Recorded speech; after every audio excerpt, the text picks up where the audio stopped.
तूने film mafia के साथ मिलके मेरा घर तोड़ के मुझसे बहुत बड़ा बदला लिया है। आज मेरा घर टूटा है, कल तेरा घमंड टूटेगा। ये वक्त का पहिया है, याद रखना।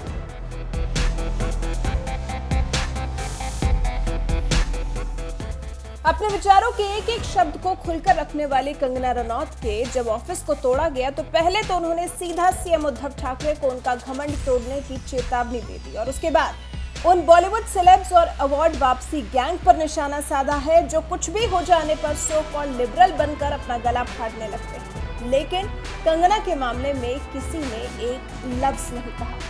कंगना रनौत ने बॉलीवुड पर नारीवाद, कैंडल मार्च करने वाले और अवार्ड वापसी गैंग पर निशाना साधा। लिखा कि कोर्ट ने महाराष्ट्र में कानून और व्यवस्था की खुली हत्या के बारे में क्या कहा, इस पर फैंसी नारीवाद, Bollywood activist, candle march group और अवार्ड वापसी गैंग्स ने कोई कमेंट्स नहीं किए। बहुत अच्छा, मुझे हमेशा सही साबित करने के लिए धन्यवाद। आप सभी इसी लायक हैं जो मैं हमेशा कहती हूँ। उसके बाद कंगना ने अपने खिलाफ वायरल हो रहे एक नोटिस को लेकर जवाब दिया जिसमें तारीख 20 अक्टूबर 2018 है। इस पर कंगना ने सीधे एनसीपी अध्यक्ष शरद पवार को निशाने पर लिया। कहा है जो फ्लैट जिस बिल्डिंग में खरीदा है वो शरद पवार का है और उन्होंने घर शरद पवार के पार्टनर से खरीदा है। ट्वीट किया, महाराष्ट्र सरकार के पैसे खाए हुए सूत्र फर्जी जानकारी फैला रहे हैं। बीएमसी ने मुझे कोई नोटिस कभी नहीं भेजा। वास्तव में मैंने सभी दस्तावेजों को बीएमसी से रेनोवेशन के लिए खुद मंजूरी ली थी। बीएमसी कम से कम अपने दुस्साहस के साथ खड़े होने का साहस करे। अब क्यों झूठ बोल रहे हैं? और फिर कंगना ने यह भी कहा कि ये सिर्फ मेरे लिए नहीं बल्कि पूरी इमारत के लिए था और ये मेरा मुद्दा नहीं है, एक इमारत का मुद्दा है जिसके लिए बिल्डर को पकड़ना होगा और ये इमारत शरद पवार की है। हमने फ्लैट उनके पार्टनर से खरीदा है, इसलिए वो जवाबदेह हैं। उसके बाद उन्होंने उनके साथ किए बर्ताव को लेकर शिवसेना और महाराष्ट्र सरकार को चुनौती दी है। साथ ही खुद के समर्थन में खड़े लोगों के प्रति अपना आभार भी व्यक्त किया।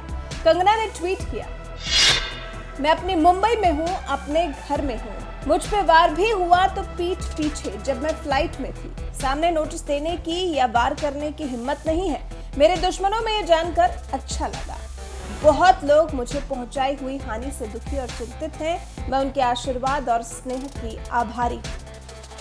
फिल्म निर्माता करण जौहर और सीएम उद्धव ठाकरे को इस मुंबई की शेरनी ने क्या कहा था वो तो आपने देखा ही था। खुली चुनौती दी थी। लिखा था, उद्धव ठाकरे और करण जौहर गैंग, तुमने मेरे काम करने की जगह तोड़ी है। अब आओ मेरा घर तोड़ो, उसके बाद मेरा चेहरा और शरीर तोड़ना।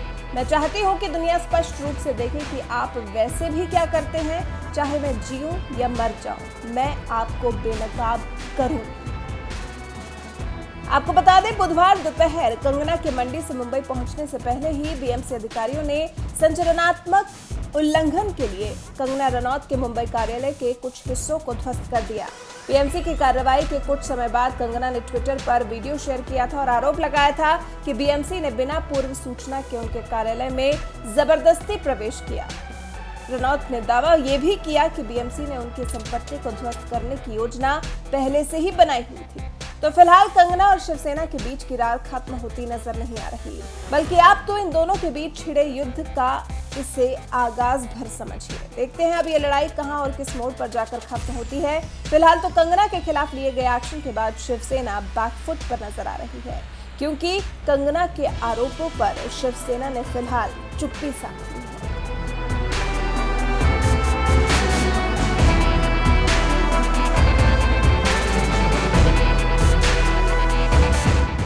उद्धव ठाकरे, तुझे क्या लगता है कि तूने फिल्म माफिया के साथ मिलके मेरा घर तोड़ के मुझसे बहुत बड़ा बदला लिया है? आज मेरा घर टूटा है, कल तेरा घमंड टूटेगा। ये वक्त का पहिया है, याद रखना। हमेशा एक जैसा नहीं रहता। और मुझे लगता है कि तुमने मुझ पे बहुत बड़ा एहसान किया है, क्योंकि मुझे पता तो था कि कश्मीरी पंडितों पे क्या बीती होगी। आज मैंने महसूस किया है और आज मैं इस देश को वचन देती हूँ कि मैं सिर्फ अयोध्या पे ही नहीं, कश्मीर पे भी एक फिल्म बनाऊंगी और अपने देशवासियों को जगाऊंगी, क्योंकि मुझे पता था हमारे साथ होगा तो होगा, लेकिन मेरे साथ हुआ है, इसका कोई मतलब है, इसके कोई मायने हैं। और उद्धव ठाकरे, ये जो क्रूरता और ये जो आतंक है, अच्छा हुआ ये मेरे साथ हुआ, क्योंकि इसके कुछ मायने हैं। जय हिंद, जय महाराष्ट्र।